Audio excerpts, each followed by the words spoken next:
Boa tarde, irmãos. Paz seja convosco. Quero compartilhar uma palavra que desde ontem ela está no meu coração, quando comecei a meditar nela, e eu gostaria de compartilhar juntamente com você. Ela se encontra lá em 1 Samuel, o capítulo 3. Eu vou ler alguns versículos, depois nós vamos pular ali. Lá no verso 10 diz assim, 3:10. Então Yahvé veio e se apresentou, e como das outras vezes chamou, Samuel, Samuel. E Samuel disse, fala que teu servo ouve. E disse Yahvé a Samuel, eis que eu farei uma coisa em Israel, que a todo que ouça retinirão ambos os seus ouvidos. Nesse dia, farei que se cumpra contra ele tudo que tenho anunciado a respeito de sua casa, do princípio ao fim. Porque lhe tenho feito saber que vou castigar definitivamente sua casa pela iniquidade cometida, ao saber que seus filhos amaldiçoavam Elohim e ele não os refreou. Portanto, tenho jurado à casa de Eli que a iniquidade de sua casa não será expiada jamais, nem com sacrifícios, nem com ofertas. E Samuel se deitou até a manhã e abriu as portas da casa de Yahvé, mas Samuel temia declarar a visão a Eli. Então Eli, havendo chamado Samuel, disse-lhe, meu filho Samuel. E ele respondeu, eis-me aqui. E disse, que é o que tem dito? Rogo-te que não ocultes de mim. Assim te faça Elohim, e ainda te acrescente, se me ocultas alguma palavra de todas as que te tenho falado. Então Samuel declarou-lhe todas as palavras, e não lhe ocultou nada. E ele disse, Yahvé é, faça o que bem lhe pareça. Amém. A palavra que nós lemos aqui é uma palavra muito séria. Uma palavra séria e preocupante. Eu entendo que ela é preocupante pelo fato de que Eli era um sacerdote. Ele era um homem que tinha incumbência de levar o povo até Deus, de trazer as ofertas de sacrifício do povo diante do Senhor. Ele tinha essa incumbência, essa responsabilidade. E ele falhou nas suas etapas, nos seus afazeres. Ele falhou como pai, porque ele era remisso na sua atitude como pai. E há um certo momento lá em 1 Samuel 2, que vem um homem de Deus e fala a Eli, e fala contra a casa dele. E fala tudo que ele vai fazer contra a casa de Eli, que é o que Samuel cita ali. Que Deus diz que eu vou cumprir tudo que já falei acerca da casa de Eli. E Deus, ele tem uma palavra muito severa sobre a casa de Eli. E quando ele mandou esse homem, ele já havia falado de forma muito drástica, né? A palavra mais certa seria essa, muito drástica em relação à família de Eli, porque ele ia remover o sacerdócio de Eli, remover a casa de Eli. E desde esse momento que Eli recebe essa palavra, nós não vemos nenhuma atitude de Eli de contritamento, de quebrantamento, de se posicionar diante de Deus, de voltar atrás, de se arrepender. Não é relatado na Bíblia, não é relatado. Esse primeiro homem vem e fala a Eli acerca do que vai acontecer à sua casa, diz que a família de Eli vai mendigar o sacerdócio por uma função, para ter o que comer, porque o sacerdócio, no caso, Eli era da família, da tribo de Levi, e eles tinham sido tomados para Deus como sacerdotes, e como sacerdotes, o trabalho deles era servir a Deus, o trabalho deles era ministrar diante do Senhor, ou como levitas, ou como sacerdotes, mas ali o Senhor estava determinando da seguinte forma, eu vou remover vocês do sacerdócio, Eu vou tirar a tua família, a tua descendência, eu vou remover vocês. Que vocês vão implorar, vocês vão pedir para poderem comer, vocês vão implorar para ter uma função, para poder fazer alguma coisa na casa de Deus. Tal era a palavra de maldição, uma palavra maldita acerca de Eli e da sua casa. Era uma sentença que Deus estava determinando. E ali em Samuel 3, quando nós lemos essa passagem, nós entendemos que nada mudou na vida dele. Nada mudou. E Deus vem uma segunda vez. E agora ele fala com o jovem Samuel. E ele trata com o jovem Samuel e ele diz que tudo aquilo que ele já havia falado acerca da casa de Eli, ele vai cumprir. Ele vai cumprir tudo aquilo que ele falou e que era para ele falar aquilo, né? Era para dizer a Eli. E quando eles acordam, Samuel teme falar aquelas coisas. Aquilo que ele já havia, que Deus havia falado ao seu coração, porque às vezes quando uma palavra é severa, quando não é uma palavra boa, quando não é uma palavra de bênção, quando não é uma palavra de graça e de misericórdia, nós tememos diante da palavra. Nós tememos falar uma palavra de julgamento, uma palavra de juízo. E era o que estava acontecendo com Samuel. Ele teme falar aquela palavra de juízo, mas Eli o coloca contra a parede e diz: me fala tudo que Deus falou. E o interessante aqui, nesse versículo 18, ele diz assim, ele disse, Yahvé, é o Senhor, faça o que bem lhe pareça. E aí que eu digo para vocês que é perturbadora essa palavra. É perturbadora pelo fato de que Deus, ele nunca desejou, nunca quis o mal para o ser humano. Deus sempre que teve e liberou a sua palavra desde o Éden, desde que Deus abriu as portas para o homem habitar num lugar bonito, num lugar desejável, num lugar agradável, que Deus colocou, plantado o homem ali, o homem para governar, o homem para dominar. Desde esse instante, Deus sempre teve bons planos para nós. Nós não temos ideias desses planos, que são planos de paz, para nos dar um futuro bom, é o que diz a palavra. E ele nunca desejou liberar palavras de maldições a nós. Palavras que fossem para nos prejudicar. Porém, Deus é amor, mas o Senhor é justiça. Ele não pode ir contra a sua santidade, ele não pode ir contra o zelo da sua palavra, ele não pode ir contra quem ele é. E quando ele toma essa atitude que nos parece tão estranha, bom, é o Senhor, ele cruza os braços. Ele ouve aquela palavra e simplesmente ele cruza os braços.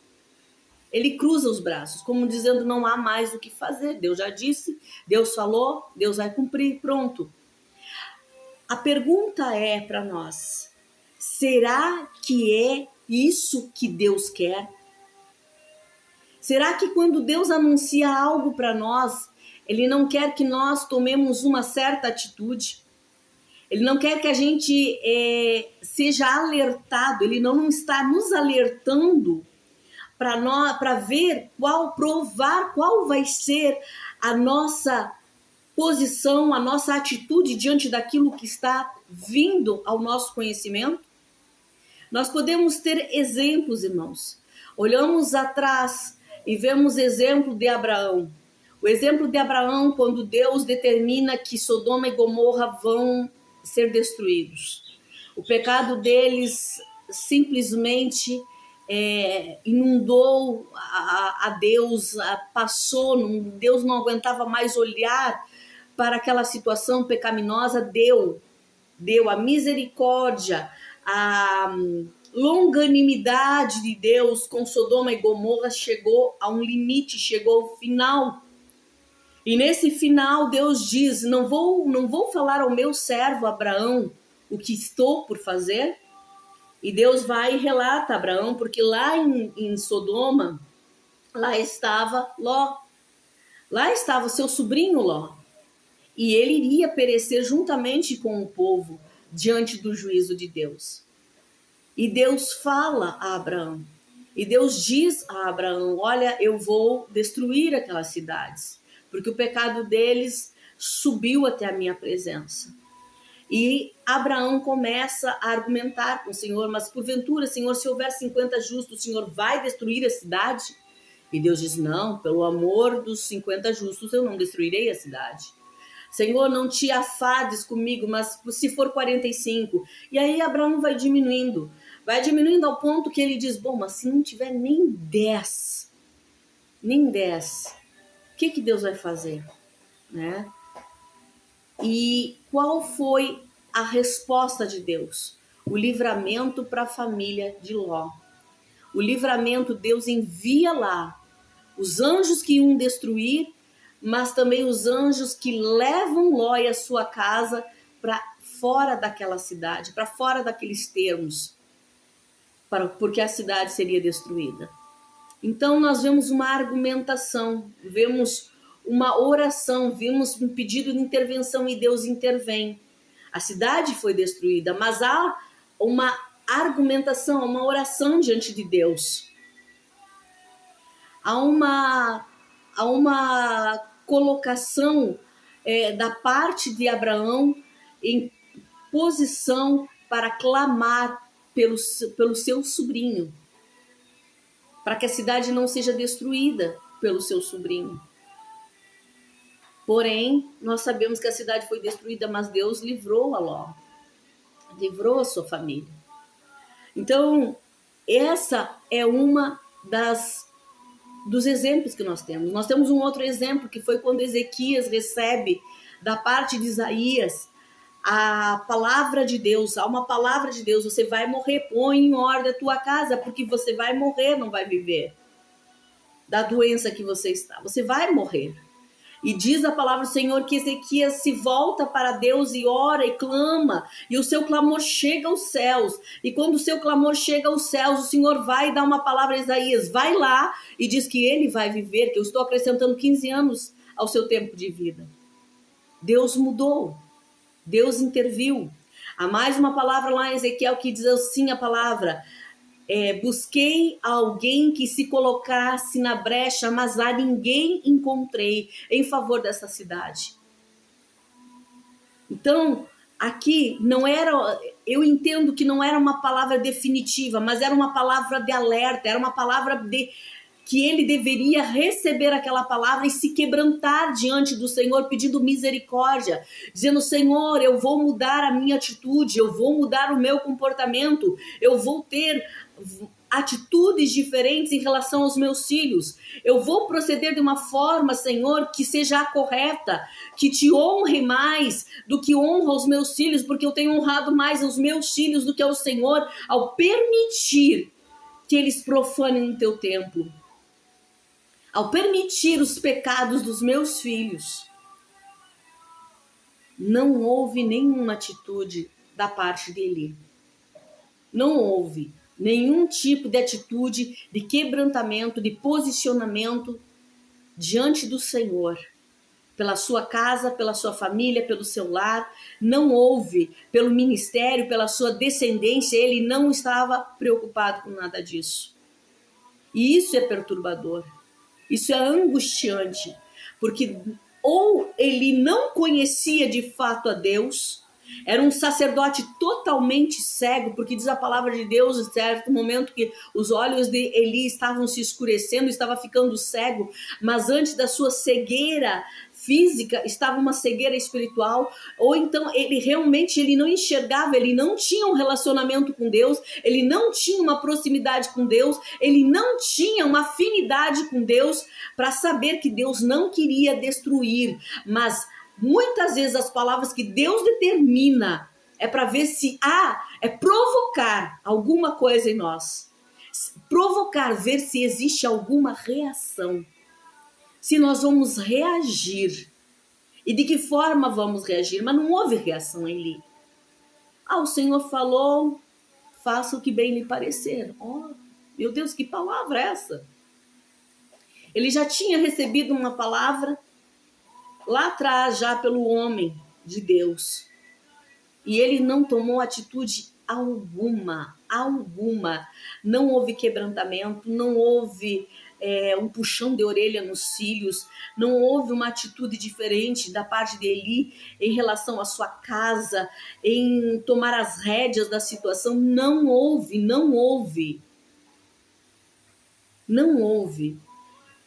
Ao que me parece, ao que me dá a entender é que ele não tinha um grau de relacionamento com Deus. Que não só os seus olhos físicos não estavam enxergando, mas há muito tempo ele já não enxergava espiritualmente.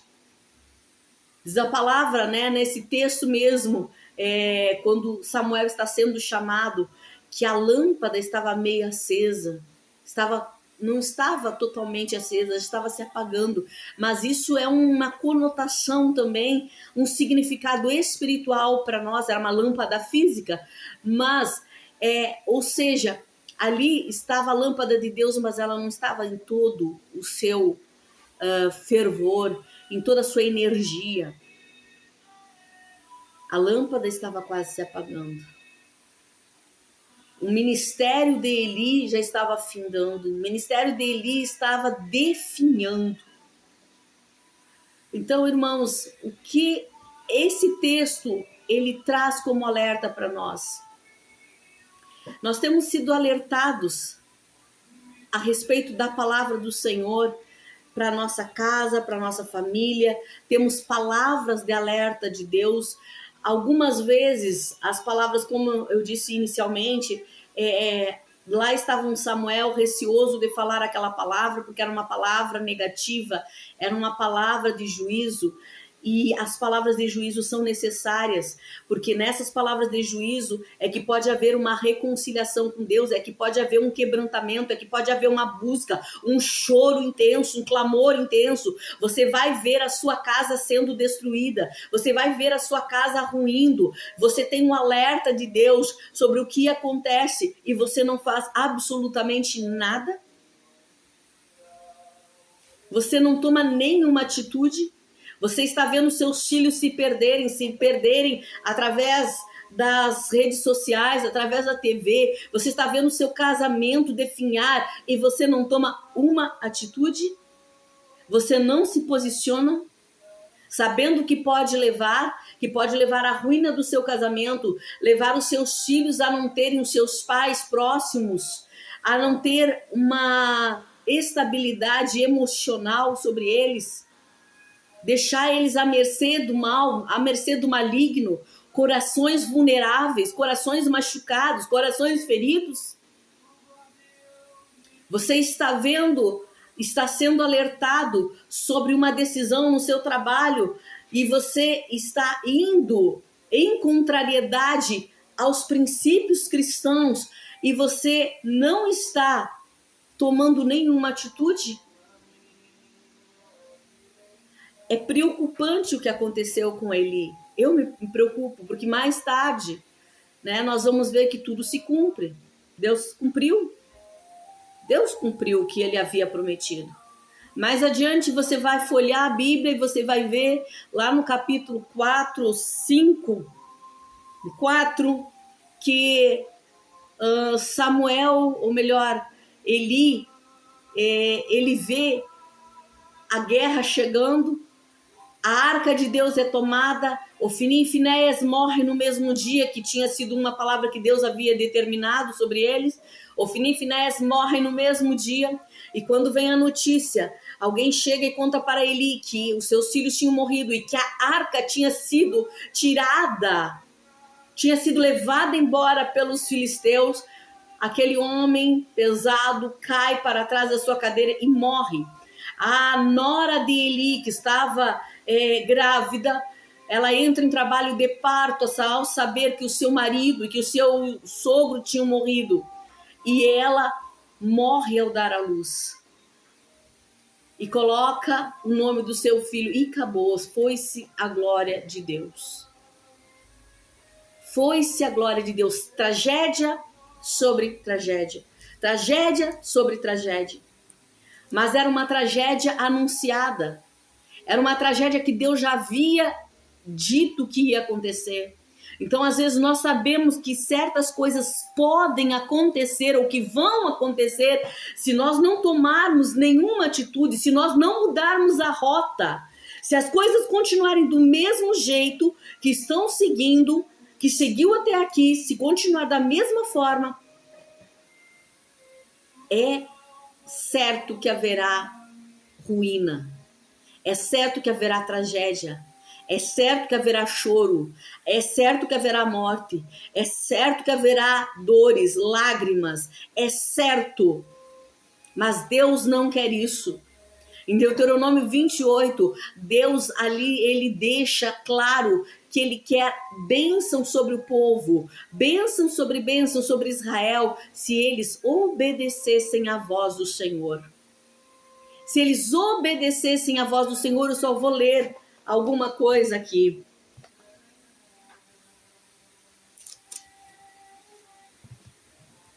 Em Deuteronômio 28. Bendito o fruto do teu ventre e o fruto da tua terra, e o fruto dos teus animais e as crias das tuas vacas e das tuas ovelhas. Bendito o teu cesto e a tua amassadeira. Bendito serás ao entrares e bendito será ao saíres. Se tu ouvires a voz do Senhor teu Deus, virão sobre ti e te alcançarão todas estas bênçãos. Bendito serás tu na cidade e bendito serás no campo. Todas as bênçãos do Senhor virão sobre nós, nos acompanharão, seguirão as nossas vidas se nós cumprirmos a voz do Senhor. Então, quando recebemos palavras de alertas, podemos não gostar daquilo que ouvimos, podemos ficarmos chocados com o que ouvimos. Porém, se tomarmos uma posição diante do Senhor e nos quebrantarmos e nos posicionarmos e mudarmos as nossas atitudes, mudarmos a nossa rota, então a bênção de Deus virá sobre nós. Eu sei que esta é uma palavra que nos choca, irmãos. A mim, pelo menos, me choca. Me choca saber que um homem, ele foi alertado duas vezes, e ele não tomou nenhuma atitude para mudar a rota da sua vida, da sua família, para mudar o futuro da sua descendência. Ele não mudou, ele não tomou nenhuma atitude. Então, em nome de Jesus, eu gostaria de deixar essa palavra com você e pedir que o Espírito Santo ministre o teu coração, ministre a tua vida, e que tudo que Deus tem te alertado, tudo que Deus tem falado ao teu espírito, porque eu sei que o Senhor tem falado, você possa, meu irmão, se posicionar diante do Senhor e saber que Deus não quer o teu mal. Deus não quer que as maldições venham sobre ti, mas Deus quer te abençoar. Em nome de Jesus. Pai, em nome de Jesus, eu oro agora pela vida do meu irmão e da minha irmã. Senhor, segundo a palavra, Senhor, que o Senhor ministrou aos nossos corações. Senhor, uma palavra de alerta que o Senhor deu a Eli, a sua casa, a sua família, Senhor. E ele como patriarca, como chefe do lar, como sacerdote, Senhor, ele simplesmente cruzou os braços, ele não tomou atitude alguma, sendo alertado por duas vezes, Senhor. Ele simplesmente deixou que a fatalidade acontecesse na sua casa. Senhor, essa é a história de um homem, Senhor, que podia ter mudado o futuro da sua família. Essa é a história de um homem, Senhor, que podia mudar o rumo da sua história, da sua descendência. Mas Deus, ele optou por não fazer nada. Ele optou, Senhor, por não se quebrantar diante de ti, por não se humilhar diante de ti, por não tomar uma atitude em relação aos seus filhos. Ele fez uma escolha, Senhor, ao cruzar os seus braços. Portanto, ó Deus, em nome de Jesus, que essa mesma atitude nós não venhamos a replicar, nenhum dos meus irmãos venha a repetir essa mesma atitude, Senhor, mas que nós venhamos olhar, porque tudo que está na Bíblia, tudo que está registrado é para nosso aprendizado, possamos aprender também com os erros de Eli, Senhor, e, ó Deus, mudarmos o rumo da nossa história, da nossa família, da nossa casa, Senhor, mudarmos o rumo do nosso trabalho, das nossas decisões, daquilo que está errado, daquilo que o Senhor tem nos alertado, Senhor, muda a trajetória da nossa vida, nos fazendo refletir e não cruzarmos os braços. Em nome de Jesus, nos leva a tomarmos uma atitude diferente da de Eli, Senhor. Em nome de Jesus eu oro e peço a tua graça, o teu poder, o teu renovo sobre as nossas vidas. Em nome de Jesus. Amém e amém. Meu irmão, Deus abençoe grandemente a sua vida. Se de alguma forma esta palavra foi relevante para você, por gentileza, eu peço que você possa dar um likezinho ali para nós, tá? Contribua conosco. Compartilhe esta palavra com alguém que você sabe que necessita. E também, se você puder se inscrever no canal, você estará nos ajudando. Deus abençoe grandemente, em nome de Jesus.